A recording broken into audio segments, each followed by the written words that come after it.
لا ما عاد يرعبني ظلم يهددني لا شيء أخسره. Assalamualaikum warahmatullahi wabarakatuh. Alhamdulillahilladzi asra bi'abdihi laylam minal masjidil haram ilal masjidil aqsa alladzi barakna haulahu linuriyahu min ayatina innahu huwas sami'ul basir. Asyhadu an la ilaha illallah wahdahu la syarikalah wa asyhadu anna sayyidana Muhammadan abduhu wa rasuluh la nabiyya ba'da. Amma ba'du.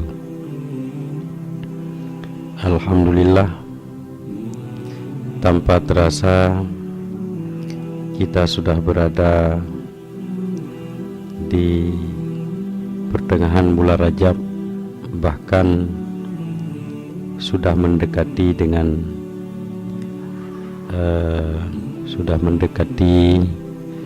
dengan satu peristiwa yang sangat bersejarah di dalam peradaban Islam, yaitu peristiwa Isra dan Mi'rajnya Rasulullah Sallallahu Alaihi Wasallam.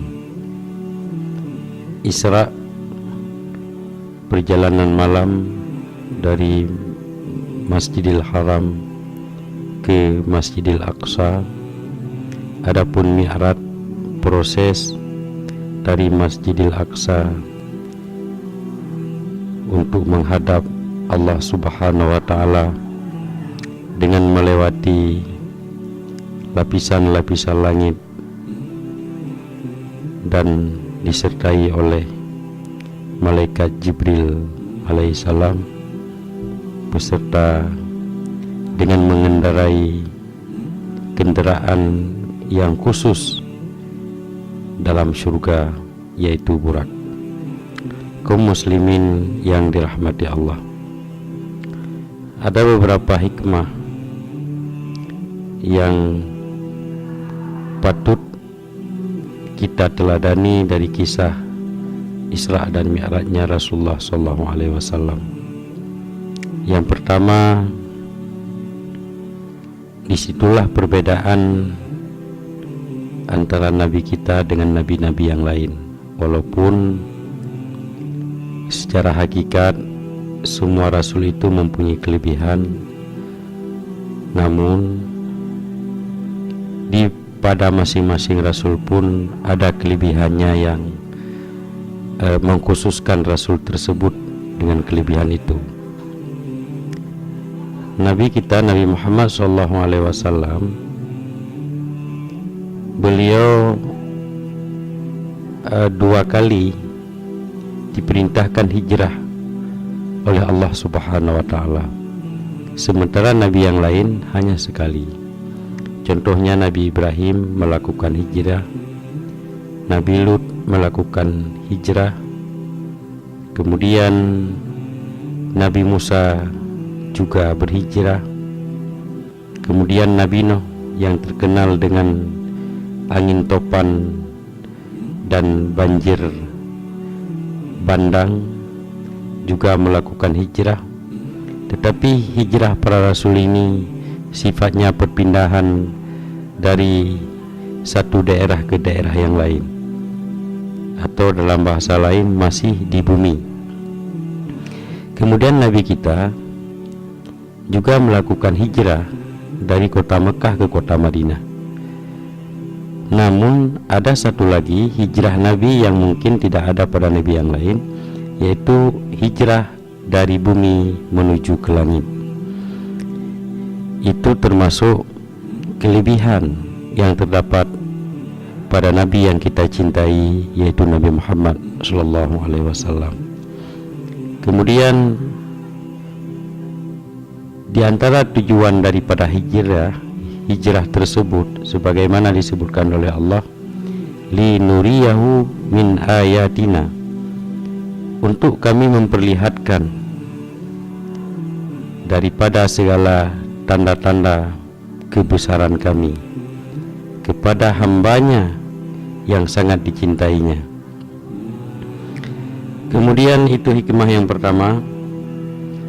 Kemudian hikmah yang kedua, sebelum Rasulullah hijrah, Rasulullah terlebih dahulu disucikan oleh Allah Subhanahu wa taala melalui malaikat Jibril, yaitu dengan dibedah dan dibuang sifat-sifat yang tidak bagus yang ada pada pribadi Rasulullah SAW. Dan ini hikmahnya, ketika kita ingin menghadap kepada Allah Subhanahu wa taala, kita juga harus mensucikan diri, harus bertaharah. Kita musalat itu harus bertaharah. Bahkan kita berdoa, sebahagian daripada adab doa supaya doa kita diistijabah oleh Allah Subhanahu wa taala, dianjurkan untuk bertaharah. Kemudian yang ketiga,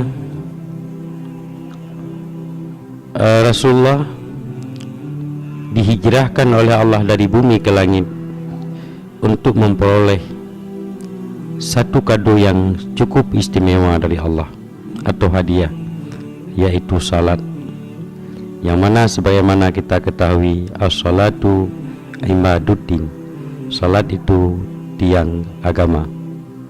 Di mana istimewanya salat? Karena di dalam salatlah terdapat dua kalimat syahadat, yaitu asyhadu an la ilaha illallah wa asyhadu anna muhammadar rasulullah.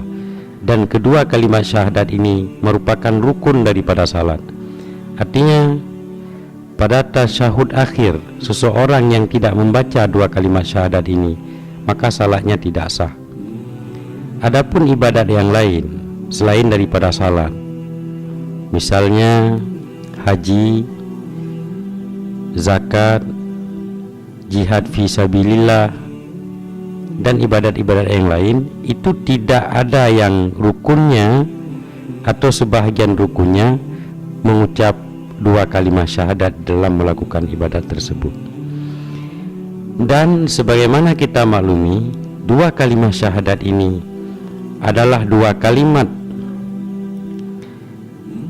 hiyal kalimatul ulia, dua kalimat yang cukup tinggi, kedudukannya di sisi Allah Subhanahu wa taala. Karena dengan dua kalimat syahadat inilah seseorang kafir bisa mendapatkan nikmat iman dan Islamnya. Dan kepada kaum muslimin, dua kalimat syahadat ini merupakan salah satu daripada rukun Islam yang 5. Artinya seseorang muslim yang seumur hidupnya tidak pernah mengucap dua kalimat syahadat, maka dosanya sama seperti dosa meninggalkan kewajiban yang lain. Maka inilah kado yang diberikan oleh Allah pada malam Isra dan Mi'raj. Allah Subhanahu wa taala memberikan langsung salat kepada Nabi. Maka sebagaimana yang saya sampaikan tadi, salat itu merupakan tiang agama karena perbedaannya dengan ibadat-ibadat yang lain. Kemudian yang keempat, iman sifatnya adalah mempercayai sesuatu yang gaib, sesuatu yang tidak bisa kita buktikan dengan logika. Itulah iman. Di antara yang wajib kita imani adalah Rasulullah melakukan Isra Mi'raj di dalam satu malam. Dalam satu malam, Rasulullah melewati dari Masjidil Haram ke Masjidil Aqsa, kemudian melalui Burak, Rasulullah masuk ke langit demi satu langit. Langit pertama, langit kedua, sampai langit ke-7 Sidratul Muntaha, dan sampai berjumpa dengan Allah Subhanahu wa taala. Maka kisah Isra Mi'raj ini adalah pembuktian iman bagi seseorang yang telah mengaku dirinya beriman kepada Allah. Apakah dia mempercayai hal ini ataupun tidak? Kalau memang dia mempercayai, itulah iman yang murni. Artinya memang dia mempercayai hal-hal yang gaib. Tapi bila mulutnya beriman sementara yang gaib tidak dipercayainya, maka itu hanya iman di mulut, bukan iman di hati. Kaum muslimin yang dirahmati Allah, inilah di antara hikmah yang bisa kita petik dari kisah Isra dan Mi'rajnya Rasulullah sallallahu alaihi wasallam. Hanya sekian, semoga bermanfaat. Assalamualaikum warahmatullahi wabarakatuh.